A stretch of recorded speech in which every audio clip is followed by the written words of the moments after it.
উপন্যাসের নাম চোখের বালি, রবীন্দ্রনাথ ঠাকুর। এটা একটা অমৃত বাংলা সাহিত্য রেকর্ডিং। রবীন্দ্রনাথ ঠাকুরের সমস্ত গল্প, উপন্যাস, ছড়া, কবিতা, নাটকের ডিজিটাল অডিও সংস্করণ করা অমৃত বাংলা সাহিত্যের ক্ষুদ্র প্রচেষ্টা।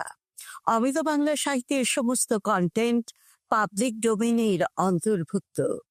আপনি নিজেও যদি এই প্রচেষ্টায় আমাদের পাশে থেকে এই প্রচেষ্টাকে এগিয়ে নিতে সাহায্য করতে চান ও নিজে পাঠ করা গল্প, কবিতার রেকর্ডিং সাবমিট করতে চান, তাহলে দয়া করে আমাদের সাথে যোগাযোগ করুন। রেকর্ডিং এর তারিখ 9 মার্চ 2025। কণ্ঠে জেসমিন পারভিন। চোখের বালি, পরিচ্ছেদ 9। এমন সময় দোতলা হইতে মহিন্দা মহিন্দা রব উঠিল। আরে কে হে, এসো এসো বলিয়া মহেন্দ্র জবাব দিল। বিহারীর সাড়া পাইয়া মহেন্দ্রের চিত্ত উৎফুল্ল হইয়া উঠিল।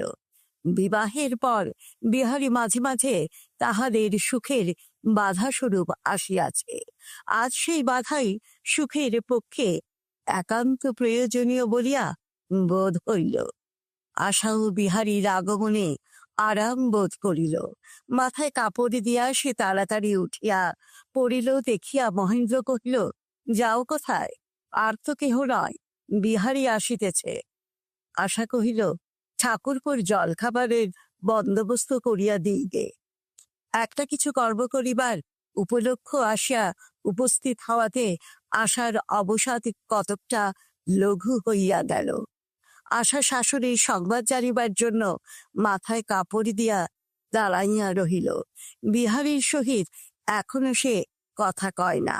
বিহারী প্রবেশ করিয়াই কহিল, আ সর্বনাশ, কি কবিত্বের মাঝখানেই পা ফেলিলাম।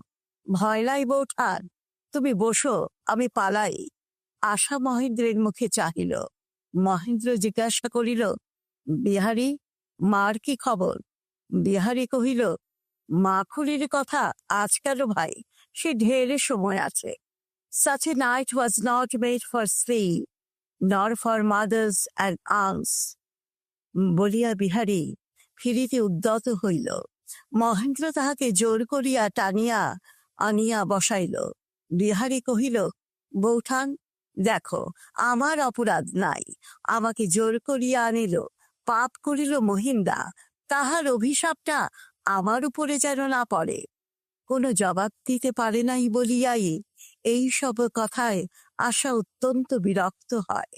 বিহারী ইচ্ছা করিয়া তাহাকে জ্বালাতন করে। বিহারী কহিল, বাড়ির স্ত্রী তো দেখিতেছি, মাকে এখনো আনাইবার কি সময় হয় নাই?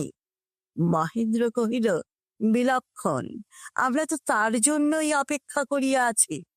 বিহারী কহিল, সেই কথাটি তাহাকে জানাইয়া পত্র লিখিতে তোমার অল্পই সময় লাগিবে, কিন্তু তাহার সুখের সীমা থাকিবে না।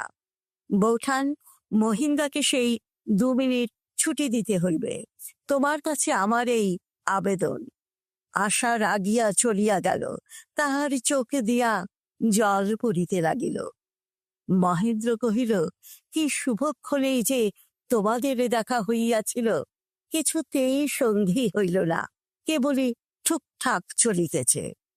বিহারী কহিল, তোমাকে তোমার মা তো নষ্ট করিয়াছে, আবার স্ত্রীও নষ্ট করিতে বসিয়াছে।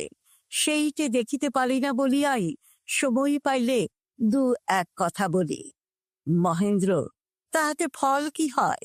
বিহারী, ফল তোমার সম্বন্ধে বিশেষ কিছুই হয় না, আমার সম্বন্ধে কিঞ্চিত হয়।